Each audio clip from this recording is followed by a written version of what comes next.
Hello, hello everybody. My name is Jordan Clemsen, and today I'm going to discuss the paper, um, deep learning techniques for identifying KPIs in League of Legends when production, navigation, and mission control. I'm going to briefly go over why this matters in the context of what it is. Oh, it's not. There we go. I'm going to briefly go over the context of why this matters pertaining to computer science and the fields that we're in.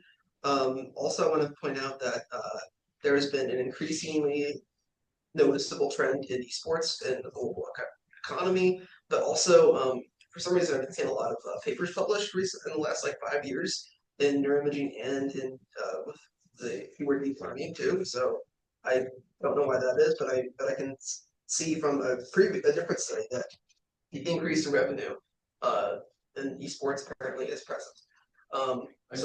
Yeah, just an interruption. Is game theory only about zero sum? I thought it, game it theory about it started that way. It was kind of debated and spread more out in the 19 I think it was the 1950s. I should know this because this was basically what we did for undergrad. So it was after post World War II they expanded the definition because it was basically zero sum games, which basically means that the benefit of one contributes in the loss of another. So it's like about gains and losses, if that makes sense in the model. But essentially that was spread back out into a lot of different things. Um, a lot of part of that had to do with applications in different fields and how that kind of evolved. Like I know evolutionary biology, for example, in 1999, I think got the Nobel Peace Prize for applying this to species. still zero sum. So yeah, still zero sum. Because it's around the fittest, right? So therefore, if one gains the other, there's a finite amount of resources in their biological niche. Anyway, so yeah, so it's a branch of applied mathematics, technically dealing with zero-sum games. Basically, it's applied in a lot of fields, predominantly in social science, but arguably should be applied in more because the whole idea of a rational actor is vague and could be explained in anything, and there's always gains and losses and everything. This is also applicable. It's used in computer science for the benefits of our lab and reinforced learning. For incompetent algorithms and randomization of deterministic models such as Gauss principle and more. Benefiting zeroing in on this paper, League of Legends has a large sample size of over 1 million players on League of Legends. It was like that was active in the silver as 2016. This has just grown since then. Um, so it is a large sample size, I think, is one of the benefits of this, if that makes sense. And it's also very popular at colleges. Yours truly paid for his undergrad by doing this. So uh, that's just to the side bit, but it's useful, obviously. Um, get into how the game was played so I can get over it.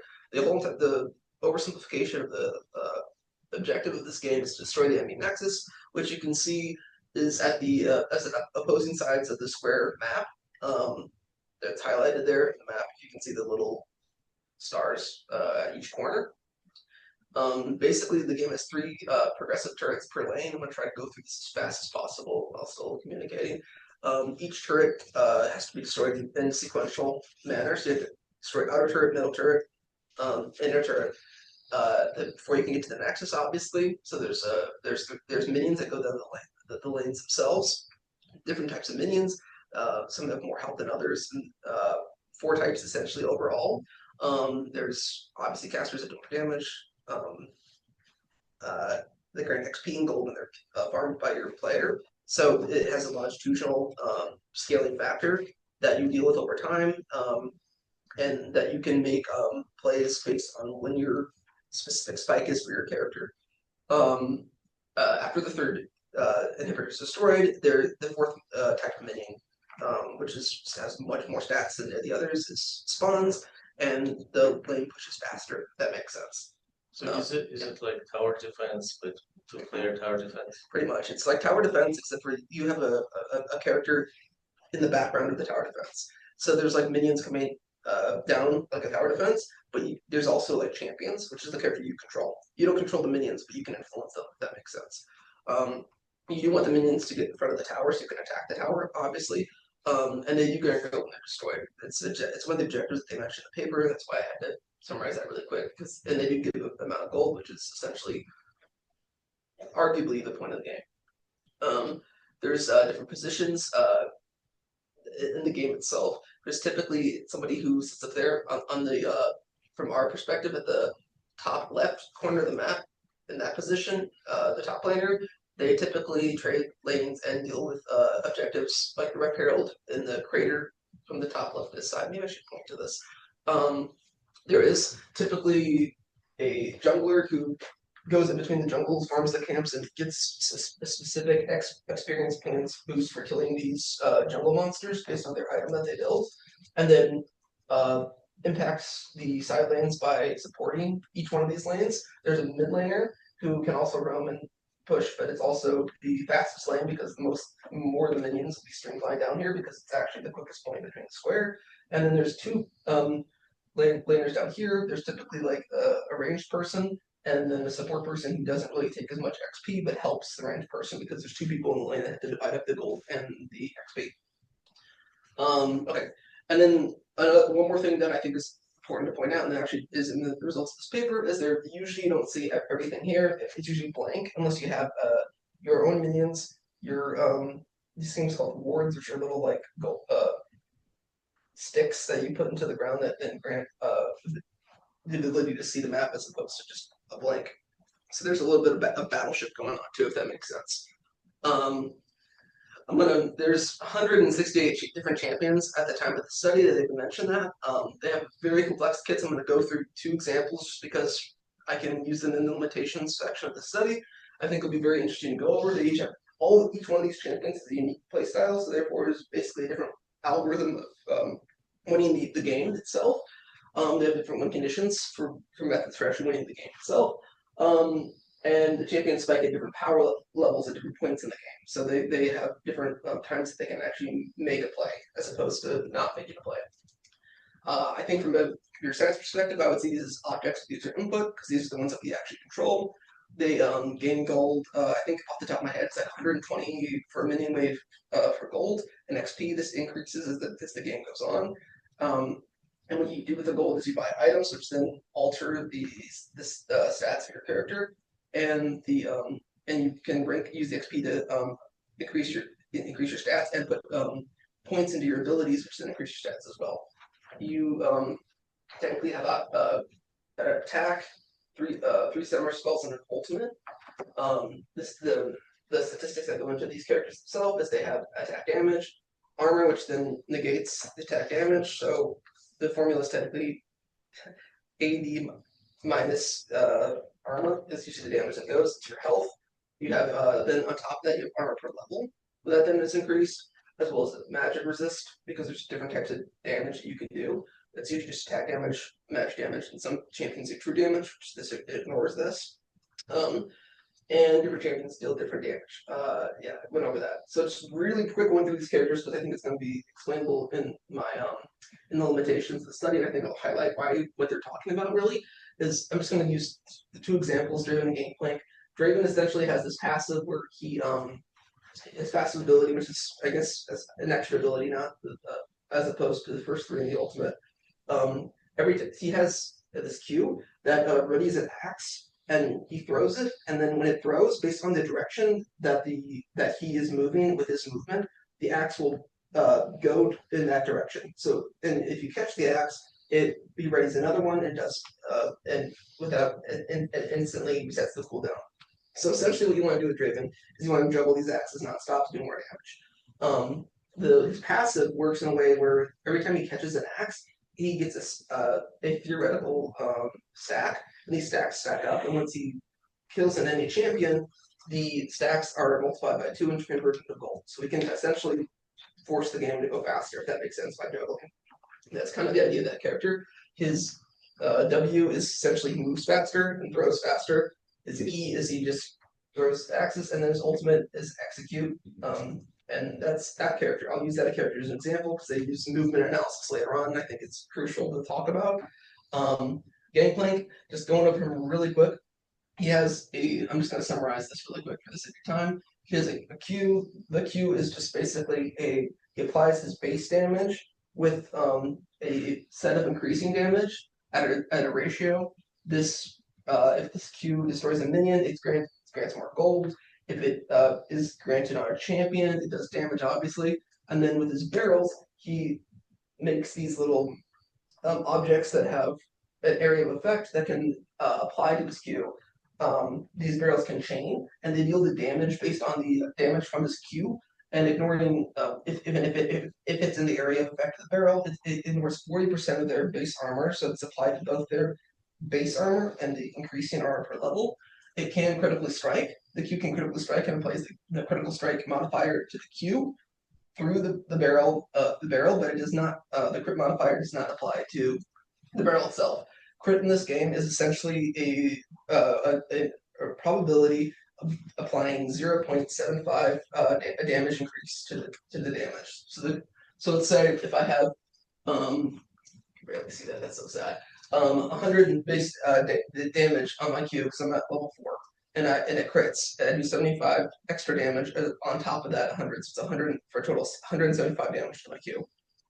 If I even have a barrel, and it hits that as well. So is the game, sorry for interrupting. Yeah, no worries. Is the game slow enough that you do all that mental arithmetics while you play? I do. You should. People do. I think that's we'll get to that in a moment because there's skill brackets in MMR, and I think at higher levels you absolutely do. Absolutely, yeah. So is one person controlling all of these characters, or one person takes on a role, or something like Yeah, that? one person takes on a role. So it's like football. There's like 5 people per team, and each takes on a different role. You control that character, and they have different positions. I think what was it? This was like top jungle, mid ADC, and then the minions are just kind of there. They're basically automatic. If they have certain priorities, like they target certain things based on conditions. I'm skipping over that for the sake of this, but it's usually like they attack other minions. Unless a champion is damaged in their unit radius, then they attack the champion. But that's really high level and that super important. But maybe There's 2 teams, right? yes, 2 teams. So there's like one person up here, one person right here, one jungle kind of going back and forth on each side of this. You can kind of tell it's symmetric if you can't tell, or it's anti-symmetric. It's split. So it's anti-symmetric square, if that makes sense. And there's minions constantly coming down these lanes. And there's jungles in these little camps. If that makes sense. And then there's big monsters that then have stat buffs, and the goal is to destroy these things right here. If that makes sense. Through the sequential of the towers, but you can't. The towers aren't vulnerable until they have this done, and the towers will do an exponentially increasing amount of damage. So you typically want minions to go first, but hopefully I'm summarizing the game fast enough.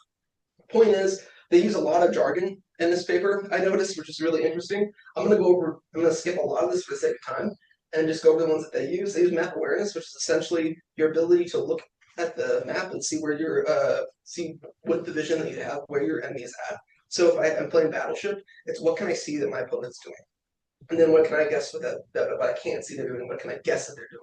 That's map awareness. He brings up vision for aim 4 when I get to that point. That's one jargon. There's skill 4 and skill ceiling. I'm bringing this up for the limitations. Different champions have different variables of difficulty. For example, when I talked about Draven, for example, juggling is really hard to do in the game on top of everything else. I'll show a clip to just make that example. And I think that is something that they discuss in the limitations. Getting ahead of myself there, that they talk about in the paper that needs to be evaluated. Creep score is how many minions you have. Since you get so much gold, so much XP, the quantitative value of creep score itself is usually a good indicator of how far along you are in the game and how much impact you can have. Because if you have more gold and more XP, you're going to be able to do more things. If that makes sense. Impact the game more. I'm going to go through a little bit of these. I'm going to go over Smurf because that's also probably yeah, well, I thought it was important because they didn't discuss because there's 5 different people and TJ brings up the Wombo comp. Yeah, well, they didn't bring up in champion dynamics. They treat each champion in the paper as an individual, and they don't think about how the champions interact with each other. So Wombo combo, it sounds so stupid, is essentially when there's 2 different champions that interact in a way that then apply for a massive play. And that's not really looked at in the paper because they didn't really look into specific champions. Yes, I did want to talk about that because it's important. They did talk about ping. That's essentially because that's what they used to track certain things in the spatial temporal analysis. And before I get into the study itself, that you can basically communicate with your teammates with like a simple ping because a lot of the stuff happens really quick.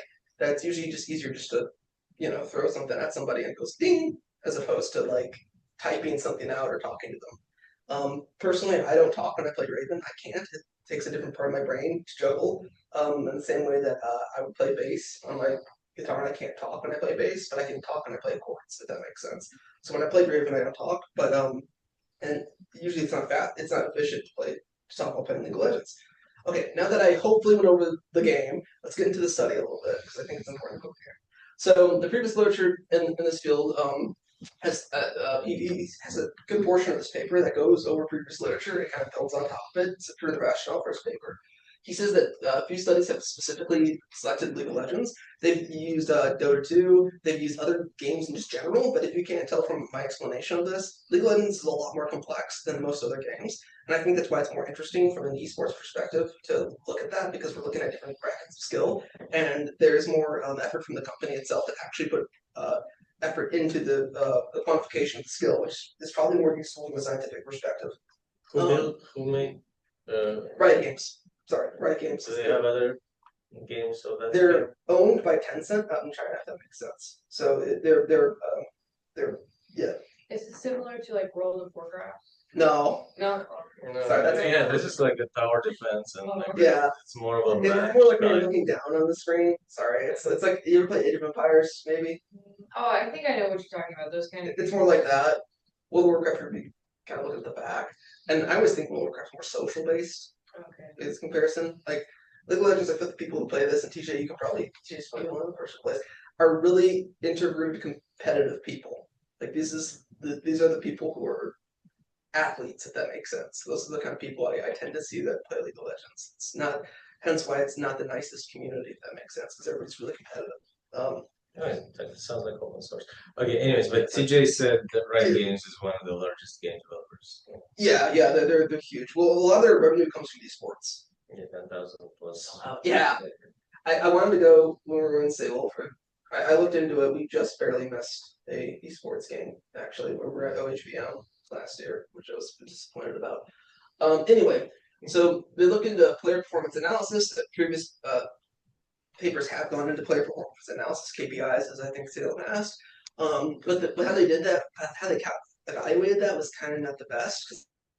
The metrics and trying to use machine learning to try to predict based off of your stats how you would do late in the later game, and because that kind of introduced, and he kind of describes in this paper that it introduces a lot of biases, especially since you don't know what's going to happen actually in the later stages of the game, and that early game champions are going to have better stats in the early game anyway, especially if Draven, for example, is because that's when he kind of spikes and it gets more gold and more power, right?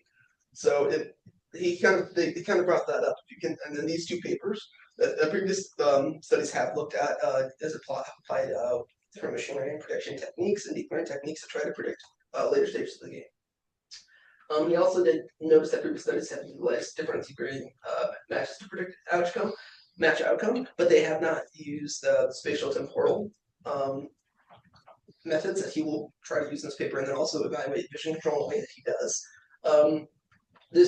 He mentions that other papers have used simple vector machine learning and recurrent neural networks, basically. You mean support vector? Did I? Yeah. Sorry. Did I say that wrong? Super. Yeah. Sorry. Whoops. No, that's fine. People online. I'm sorry. Simple support vector.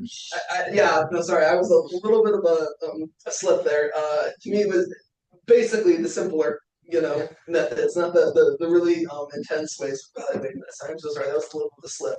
Yeah, no, I definitely mean that.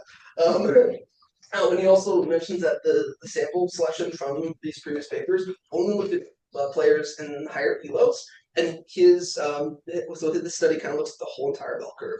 So what am I talking about? Oh yeah, before I get into the elo, so this is what the study basically does. It's basically 4 studies in one that they tried to evaluate this.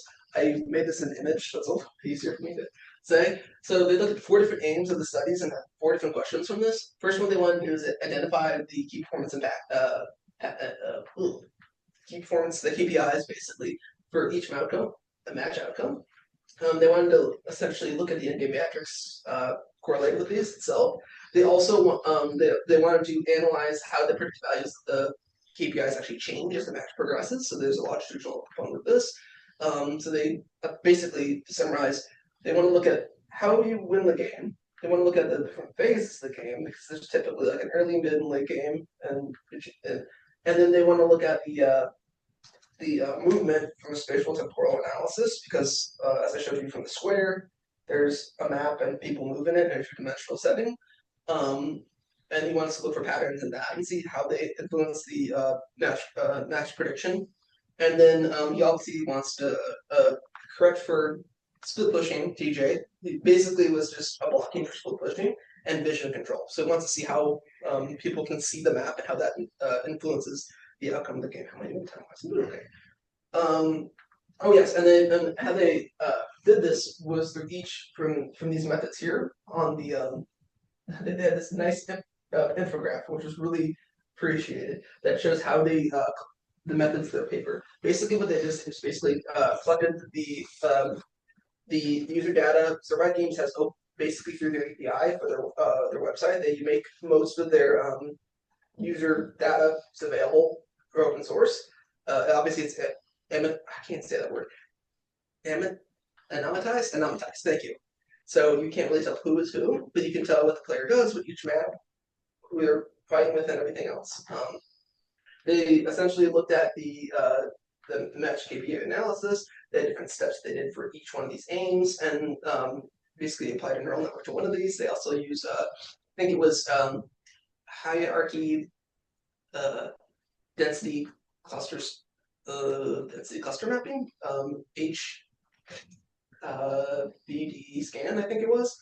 So they applied that to the spatial temporal parts, C clusters specifically. And then obviously they looked for exploratory analysis for the vision based on the findings that they found in the other two studies. Okay, so now to get into the meat of this paper, so to speak, what they did is they first use the open source data from Riot Games using their API interface. They only used patches from 14.1 and 14.7, so the game changes. I probably should have mentioned that too. They patch the game and change on a regular basis, so these stats are not static; they're dynamic, and they change things on a. I think it's how TG, you can probably help me out here. Is it like rebalancing? Yeah. Well, sometimes they introduce new mechanics. Like this patch specifically, I'll get into my own criticisms of this.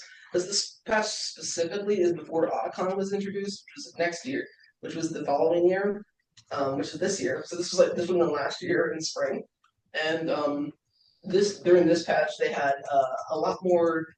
TJ, maybe you were playing or this stuff, you can help me out, but it was a lot more early game focus. I feel like that was just better overall. So, and there was much more contesting around the peripheral a certain objective as opposed to others.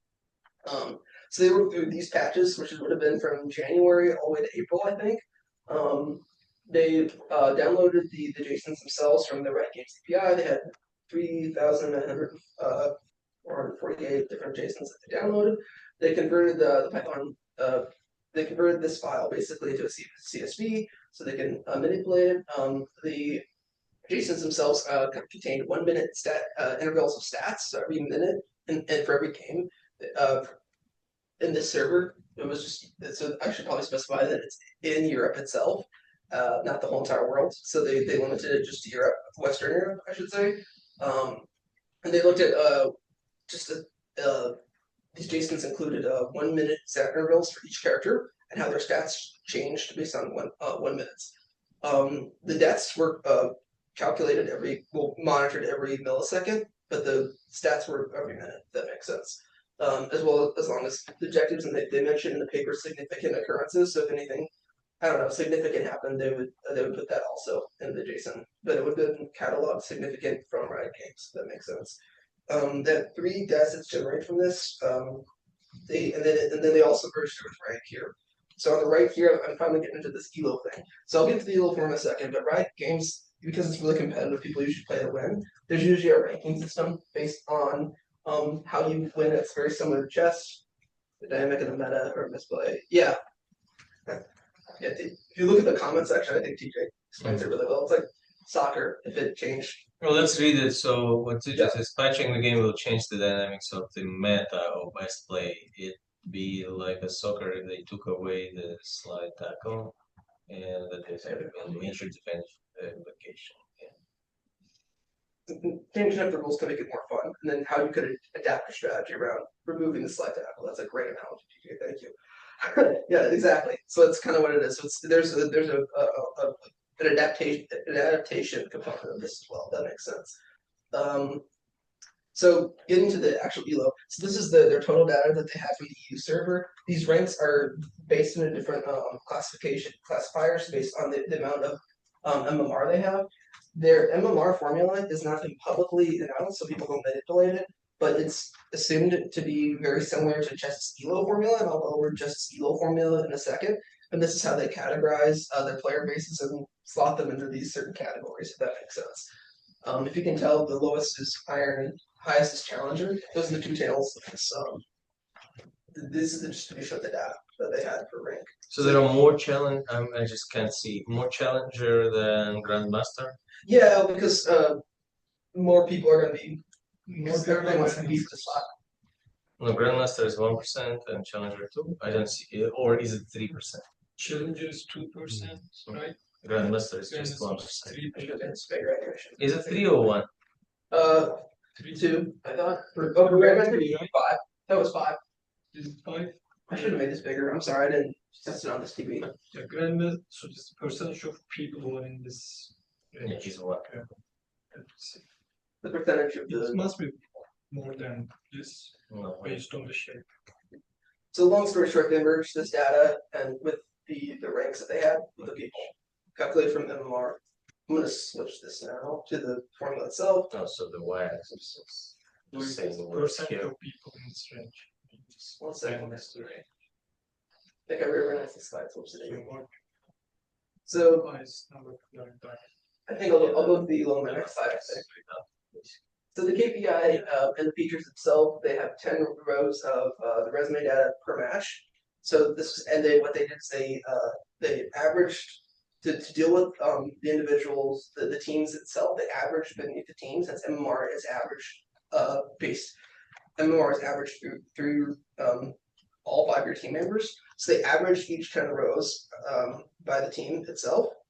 This granted. Let's flip that around the other way. This created a situation where there was 2,074 274,508 rows with 189 variables from 1,000 from the previous number itself. They looked at a higher level of abstraction of the players itself, so they took it into higher order. Basically, was what they did to merge all these data together, and they corrected this by the game normal, and then they corrected by game normalization of features. So they divided the features by this higher order, if that makes sense, from match to match to rate for each matches. And then they applied low variance filtering to the matches themselves, and they obviously came up with a correlation matrix themselves, and rescaled. If that makes sense. So that's essentially what they did for aim 1 of the study. Can I ask something? Yeah, go for it. Sorry. So, if a player doesn't have a dedicated team, can they randomly be assigned to a team every game? That's a critique I had actually in the study. So they said that what they did is they looked at Classic, Summer's Rift. However, they did not specify whether it was a solo queue or team-based queue. So sometimes you can come back in with your teammates. Other times you were just throwing randomly in there with the teammate, if that makes sense. To answer your question. Yeah, if it's not the same players every time, then ranking it by players won't make much sense anyway. Yeah, that's a critique I had. That's why. Yeah, very good. That's kind of that's a critique I had. That's honestly just a critique the whole time in our system, is that they don't treat it as a team thing.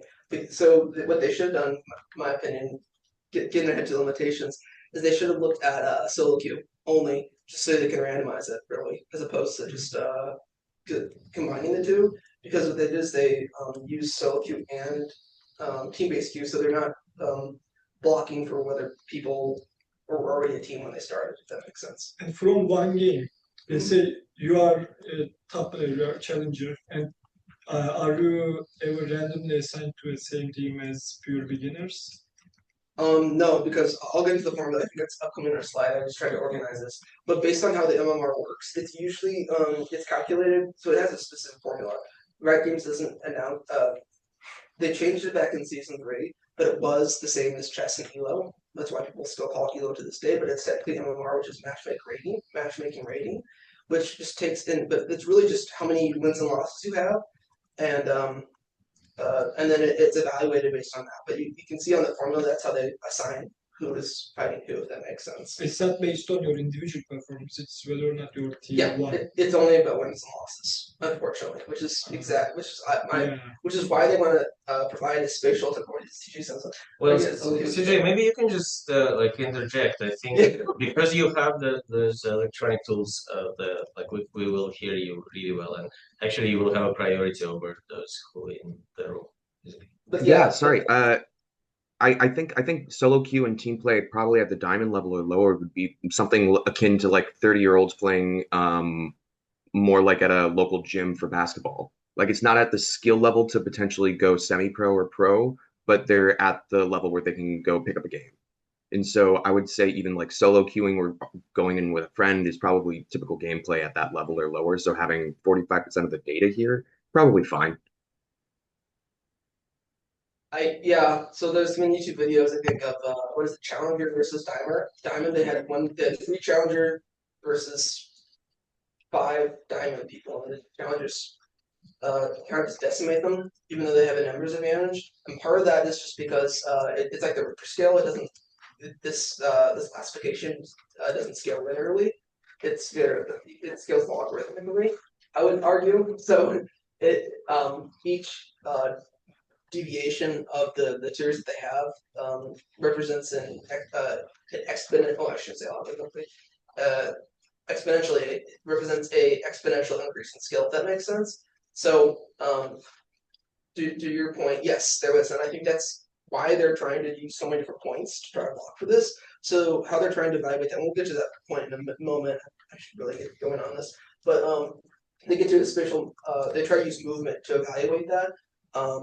But yes, I think that's a very valid point that I think the field is trying to make, if that makes sense. And I'll even get. I will get to a point in this presentation where I'll show that each champion has a different skill floor and skill ceiling, and so that what they really should be doing. And they mentioned this in the limitation, evaluating based on each champion because there are different play styles and different algorithms really. So how are you going to treat them all the same? But getting back to the paper, the neural network model 1 is eventually what they did is they then looked at the matched resume from the previous study. They divided up the data set from a 30% validation, 70% testing, which is typical thing, and they tested the deep learning model on 102 neurons with 2 hidden layers. Trying to make sure I wrote this down correctly. 64 2 hidden layers contain 64 nodes. Also, they call them neurons, but call them nodes. So I'm just gonna call them neurons for this, I guess. But the ReLU with ReLU in between. They had a dropout rate applied of 0.5, just to help correct for the overfitting. And they did use sigma activation, 200 epochs, and they use the atom optimization as well with binary cross loss function, and they did validate using Sharp. That helps. You can see their results in the right if that helps. I will obviously go into the results section to actually describe what they're seeing, but I just want to make sure that I'm showing the results too. And then for the second part of the study, they took the data, they split it into 3 game phases, early, mid, and game, which is typical, people say, in the game. These timings are a little different. Maybe you can butt in, but this is how they divided up and classified each stage of the game. They used 10 minutes for early game, which was interesting, to 20 minutes for late game. So anywhere mid game would have been classified as between 10 minutes to 20 minutes. And then anything greater than 20 minutes was basically just what they call late game. I thought this was a little strange since I typically would call early game anywhere from 13 to 15, really. I think that was a little, they kind of capped the set a lot lower, especially since in lower ranks, games tend to go a lot faster. For example, in Iron, like I would say games last like an hour, pretty much, versus like in a Challenger, a game would last 20 minutes, like easily, because people just make fewer mistakes and know how to execute on what they're doing, if that makes sense. So I thought that was a little interesting how they divided this up. They used the same previous process that technique they did. Explain the first aim to this data as well for each one of their divided sequences. They removed middle variance and reduced the red features. And they also said they standardized the data, which I don't know what that means, but they said that they standardized it essentially. They used 49 features for the timeline data itself for its time. And they used the same neural network, but with one less neuron for the input layer. And then the results there. So on the right.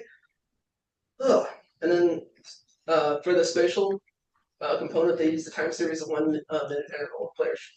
They use the trajectory of the player, so they use each player as a vector itself. So they use the XY position of the player in the square grid, and then looked at what they were moving. They use the two data sets to develop the team positions. I think this is when they discussed that they used basic trigonometry to establish whether they were actually in the lane that they're in, because some people switch lanes as a viable strategy if they're in a losing matchup. Like let's say I'm fighting somebody who is a challenger or has a specific champion that I think you use the term in my jargon counterpicks me, and is just easier to overcome me than typically a strategy that people use in higher levels. They swap the lanes. So using that square I use, the bottom lane would go to the top side, and the top side would go to the bottom side. So how they evaluated that was basically just simple trigonometry from when people recall to their bait to the nexus, and then which trajectory they wouldn't, where they ended up going to, if that makes sense, in the lane. And they used that as to triangulate their position and to see where they would be at the map. And so they created some called spread score with that, so they could be correct for that as well. Which is, in my opinion, kind of the hallmark of this paper is they tried to deal with lane swaps. And obviously they dealt with ranked player, and after all these samples they had the number presented here for how many samples they had in their database themselves. They quantified this movement on total movement based on the sitting distance in the square grid. That was, just distance formula really. That's again at 1 minute intervals, which is, in my opinion, an issue. It's just a minute. They evaluated minute movement of different ranks, and then they also did movement by tape phase itself. So they made these different types of movement, and obviously I said movement in relation to teammates, which would be based off the clustering, if that makes sense. So if one player was way far away from their teammates, then they would look at the movement for that. So that's an evaluate that metric that they used. I went over split score, but that's basically what it was.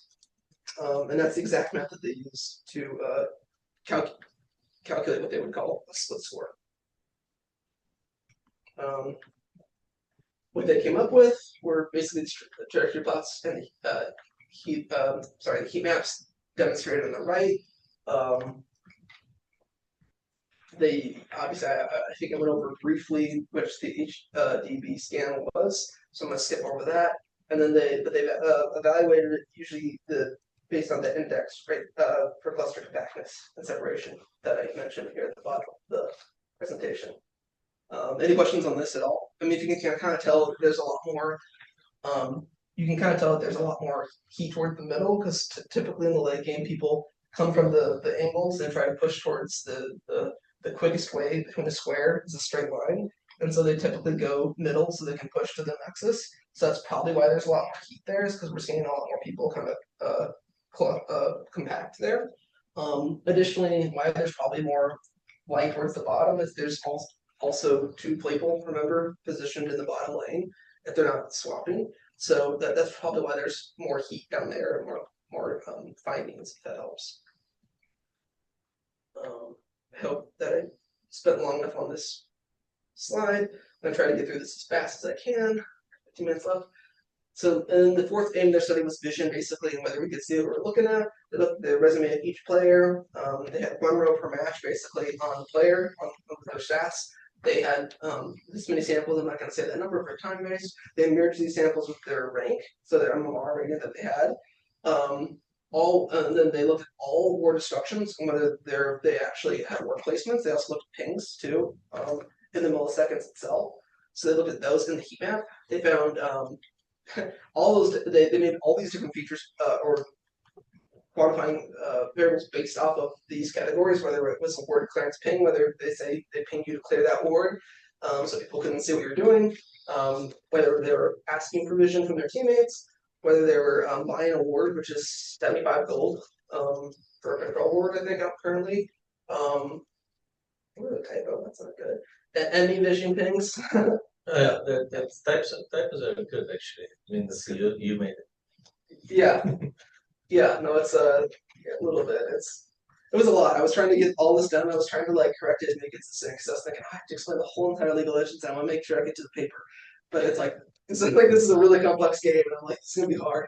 And then they made vision score. So they had composite vision score, which is the average vision score per team, and vision score individual. Because Riot Games does calculate your own vision score based on their own formula that they don't give out, which is annoying. But then there's a composite vision score that they use, which was an average from these features that I mentioned right here, which is why I brought them up. And they call them significant, which is annoying too, because I don't like when people use that word and don't explain what it means. What they found was that higher, and then when we get to the results, that what they found from all these studies is the accuracy for predicting the match outcome was 97.42 for the M1, so they were, able to predict it. I feel like it's a lot of papers that are like, look, we're able to do above 95% prediction rate. Yay! It's great. It's groundbreaking. So surprise, surprise, they found that reducing the number of turrets lost is the most important metric for KPI for actually winning the game, which is, I mean, I know, it's kind of like duh. Yeah, no, you don't say. And then the most important metric for predicting result matches, they listed a couple more, but I mean, if you look at all of them, to me, it's pretty like straightforward. It's like, oh, of course. For aim 2, they found an inch 6 slightly less prediction rate for each game phases. They found that the best early game predictor is gold, which I mean, like, of course, because you want to get gold so you can win. The mid was the current champion health, so if you have more health, you're more likely to win more in the mid game itself, and experience points, which probably suggests there's probably some snowballing going on. Yeah, exactly. So there's like some interplay between each one of these two, which is I think an issue. Late was AP, which I think is kind of also a duh, because the ratio of MR per level versus armor is designed specifically that AP is actually better late because you have more armor to deal with the AD as opposed to ability power itself. So of course, I think there was a little bit of a bias there, but the ratio between MR and AP versus armor and AD is very different and benefits building AP. So the fact that they found that was just kind of again, I thought kind of was like, oh, okay, duh. They also found specifically aim 3 more movement early, but drastically more movement in Challenger itself. So at higher ranks, they did find that there was more movement specifically from the teammates. They found a higher spread score through, though the rate decreases with each rank. So there's like a certain moment where spread score is actually super beneficial, but then it gets slightly less but beneficial with each iteration, but with each increment of rank, if that makes sense. They didn't specify where it was at, but I'm assuming it's around diamond or something. But then once you get past that, it kind of becomes less of a dominant factor. Aim 4, which was essentially was about the vision itself. They found that early game vision was great. However, if you're winning, a vision is a much better predictor of game if you can't of winning, which makes sense because you can actually see what you're doing. I would question whether that's more viable in lower games though, lower ranked games, because I don't think they would know you don't know how to win if you can see what you're doing. There's a difference between doing and knowing, or seeing. And then they found that higher ranked players obviously have a higher average vision score themselves, so there's more vision at play for a better prediction. Hence the title of this paper. Some of the limitations they go over, and I'm going to present this in my clip. because I think it demonstrates exactly the limitation they're talking about. Is they said that there's small numbers in each tail, so when they go into Challenger and Iron, if you can tell based on percentage, they're dealing with a lot of noise and a lot of different things. I think Salem kind of brought this up. I think it's exacerbated by the champion selection too. Some people at Challenger, because there's 160 over 168 champions, most people don't play all the champions. They take like 3 because your brain can't handle all those champions. So selecting on just one and specializing in that matters. And then the skill floor and skill ceiling matters too. I've seen some people in my undergrad that, oh my gosh, I wanted to get them in MRI. That's why I wrote this down for a study eventually, because I was baffled by how they were able to do what they're doing. And it's extremely noticeable in certain champions. Like you're just kind of like, what the heck? So the skill levels differ significantly by champion, I would say, once you get to those tails, if that makes sense. Specifically because, I mean, the Dravens and the Loelo just aren't good. You end up getting a lead and then you lose it. So it goes to the enemy team. So whatever benefit you gained, you just gave to the enemy team. So there's that. I think that needs to be evaluated as well. So also they discussed that their sample only dealt with EU West, which is just France, Spain, London, if that makes sense. And I want to point out that there's servers across the world. We're in North America, so we deal with, I think they just changed this recently. TJ, you could probably correct me if I'm wrong, but I think we're in Canada and Mexico, I think, is our region. So they didn't deal with our region. And then the best region in the world is just South Korea, which is their own server. And really, so that they really kind of only dealt with the European Union. Yeah, pretty much. So there's 1 minute intervals between the game itself. They want to point out too that there would be better if there was milliseconds that actually were dealing with some of these features that they collected, specifically since the game can happen really quick, and 1 minute intervals is not long enough to get the data. Again, they mentioned that the patches were kind of a method of bias. I would say even more so because the first patch for the year usually isn't the best one, especially if they reset the MMR. I think as Salem kind of brought up, they if you get stuck with somebody who's super good, you're gonna of course lose. And they sometimes they do a reset of the MMR at the beginning of the year. So starting in the first patch probably wouldn't have been good data because you're collecting data that has nothing to do with rank, if that makes sense. And they also didn't block based on items, which then also has to alter your stats. So they mentioned that they wanted to look into this. My point of the champions themselves, this is less than a minute of me playing this Draven for juggling. This is the point I'm trying to make. If you can kind of tell that this happens really quick, and I don't know how they would match, how my clip would match into their model, specifically because I'm juggling, and this happens in less than a minute. So I don't understand destroying other people. I don't quite understand why they think they did count this. That was less than a minute, so that would not have been counted. 2 deaths. So that wouldn't have been counted as juggling?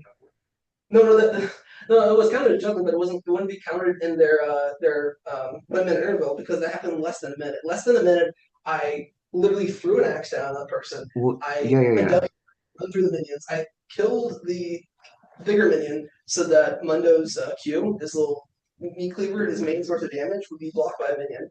My W makes me ghost, so and it resets every single time I catch an axe, my juggle. So I literally use the minions to block it and then juggled and cashed in 2 stacks of my passive, which would again increase my gold by a whole bunch. And that wouldn't have been caught. That would have been caught as just one huge clump because it would be categorized after that minute, if that makes sense, as opposed to just individually.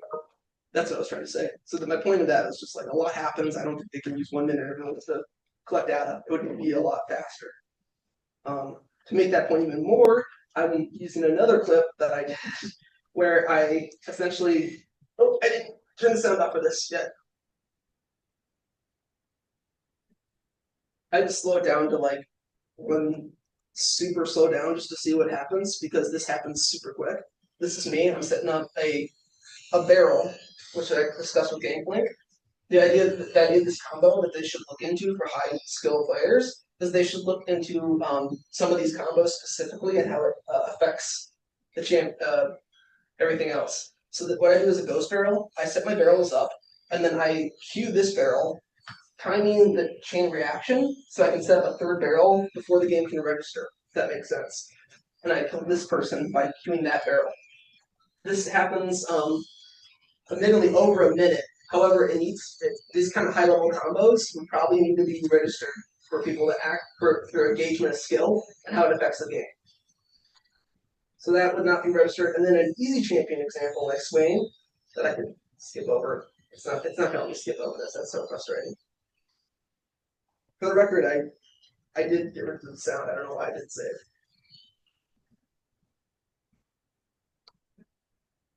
Reminds me of ZX Spectrum. It's it again. That's super. Sorry for everybody online. I had to slow down. Sorry. Oh my. Okay. Point is, it I just probably lost everybody online. Okay. Yeah. Good. It didn't do that. Okay. So my point is they need to kind of also deal with high level combos like that because each champion there's certain champions that have super high level skill combos that would differ whether you can pull them off. That does affect your rank. So I think they need to block for that as well. Like if somebody can't, for example, using gameplay as an example, place a barrel down and then attack that barrel at a trajectory and a spatial range that it chains and attacks somebody else, then they won't be able to attack that person over the game. So I think so certain combos need to be addressed at certain high levels. They mentioned that they classify champions using Riot Games classifications. However, Riot Games classifications have changed so much over the years and also have been not the best because they have another category, which is called specialists, which is just not good classification if you have another. Anyway, that was my presentation. Thank you so much. I'm sorry. I'm happy I getting time. No, that's very interesting. It's a good paper. I just think that it was the best for what they had, but I mean, it still was not perfect at all. And this was published, I think, was it August? I think is when it came out. So it just came out. But there's been a lot of neuroimaging papers and deep learning papers. Anyway, any questions? Sorry about that. Yeah, I actually have a couple different questions. I know we're getting limited on time, so I kind of want to bring this home for like what is the takeaway of this? Because this is like a Palm DP with a massive like 5 players, which is crazy different than Dota, which is what kind of is the standard for a lot of these models. What is the benefit of using something like this for aim KPI? Did it actually matter or change a coach's opinion? Do you It think? would be 94%, 97% accuracy. So that's apparently their point. Their point was So they're by just using this model, as opposed to previous studies. I didn't mention this, but in the paper they mentioned 86% was the previous prediction rate. So a better prediction of 10% over 11. so it's prediction rate rather than like a new player or like a team of these agents going and playing the game.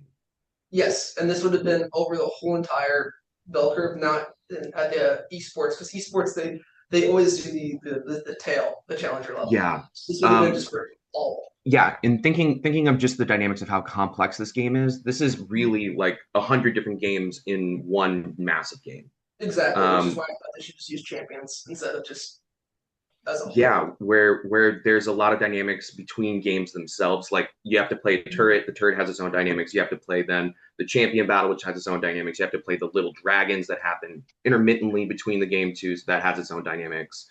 Yeah, I just hearing that the result is turrets are the most important thing is like basic gameplay. So I guess was there anything of note that came out of it that was like for the meta or anything? I guess that's where I'm trying to figure out. For the meta base, they basically said that, keep in mind it was from patch 14.1 to 14.7, which around that time would have been early game snowballing, so it makes sense why their turret would be the most effective indicator in the early game, because if you're ahead in the early game, you're going to attack that, you're going to destroy that first turret. And then so therefore by not winning, by not losing your first turret, not only are you going to survive the early game, but you're probably going to, win the late game. So Okay. I think that's why it was kind of like there's a lot of variables here that are not being accounted for. And I think that's why the limitation section is the most important part. And he actually made a whole paragraph of this limitation section in his paper. And he also made the previous work in the field section, which is why one of the reasons I chose this paper above all else, because I've seen a lot of neuroimaging papers and deep learning papers for League of Legends were surprisingly in the last 5 years, and I think it's worth stating, if that makes sense, the limitations of those. So Yeah. two had a question, if you can, it's a kind of long one. Can you read it, please? Just Which one? here. That's the last one in the chat. Yeah. Yeah. Okay, it's about my journey with bachelor's in politics. Yeah, and then what's the question? No, just I mean, Oh, did they expect also to just war the cause war shall they before attacks? no, like this. Okay, let me read it. Because otherwise there is no context, right? Yeah. For people who are watching. Oh yeah, sorry. Yeah, starting with BA in politics while competing in esports. Okay, about Jordan's journey in esports to help pay for it. Then masters in biomedical science and next PhD in neuroscience. It feels like you evolved from studying social things, conflict and strategy to healing and improving human health. And it's beautiful, but it made me wonder. It says while games like League of Legends train quick decisions and survival through combat, do you think they also teach us to expect war or to cause war or to swallow evil before it attacks us? Could that mindset conflict with what we need more of today, peace, empathy, and long-term well-being? What do you think? Gosh, I would go to the previous intervention studies where they show that it increases cognitive flexibility, planning, decision making, and I think those and contrasting those with other neuroimaging studies that show decreased inhibition in the prefrontal cortex for psychopathy, I would say that it does not. It teaches Decreased or increased? decreased. I think it is because they usually say that a lack of inhibition helps with that dynamic. But with the neuroimaging studies, like when I was also that I just saw that I was trying to debate whether I should do that one or this one, looked at structural brain volume in comparison to people who play League and who don't. But also they didn't look at MMR or block for any of that. They just said League of Legends, not League of Legends, and I'm just like, well, that's not gonna do anything. So they also found higher cognitive flexibility and planning for some reason. So who knows? But I mean, so I guess I would point to the science and say, I guess not, but I would say no, because I think in game theory itself, it's largely used for development of algorithms, reinforced learning, Yau's principle. So when we're looking for the most efficient algorithm, it's usually better to play them against each other, and then if that's the case, then game theory would be applicable. Also, it's great for studying ecology. It's used a lot in economics. I don't really like that though, so I didn't talk about that. But it's used in that in political science. Like we do that nonstop in political science. All we did was R in game theory. We're prisoners go on like nonstop. So I would say, yeah, it's used in a lot of different fields. That's my answer to that question. So you're responding the game does not promote aggression. I don't think it does. I don't think there's been studies that looked into violence, and I can point to a lot, but violence in video games, and I don't think it's really there personally. If anything, there's been more of a connection to IQ, whatever the heck that means, and video games. So who knows? Yeah, but okay, I have two questions, or just comments, or just Yeah, sorry. discussion points. One discussion point is causality and selection. Yeah, Could it be it's just those games are kind of honeypots for attracting people of certain qualities already, yeah. and then you can like, oh, okay, those people are playing this game that must be good at this and this. I don't know who is good, but then I can hire for I don't know that kind of manager from here. I can hire for this kind of execution from here because they're self-selected, and I know like who's who. That's My question is, yeah. I think there's not been any studies on this, but I have noticed, and TJ could probably back me up on that. Most people with the League of Legends are introverted and ambitious. I think you're and very competitive. So, and versus World of Warcraft, I always feel like everybody I know who plays World of Warcraft is an extrovert, and the whole entire point is social connection. So, I do feel like there is a lot to unpack there. I haven't seen studies based on that, but I think that'd be a great study. And I think, yeah, I would assume so. and the other one probably we can wrap up here. Thank you guys for attending. Sorry about that. And thanks for letting me switch. I just saw those papers and I was like, I want to talk about this so badly. Because for some reason, there's so many papers coming out about this, and I don't. Yeah, I just think it needs to be said. Yeah, thanks people online.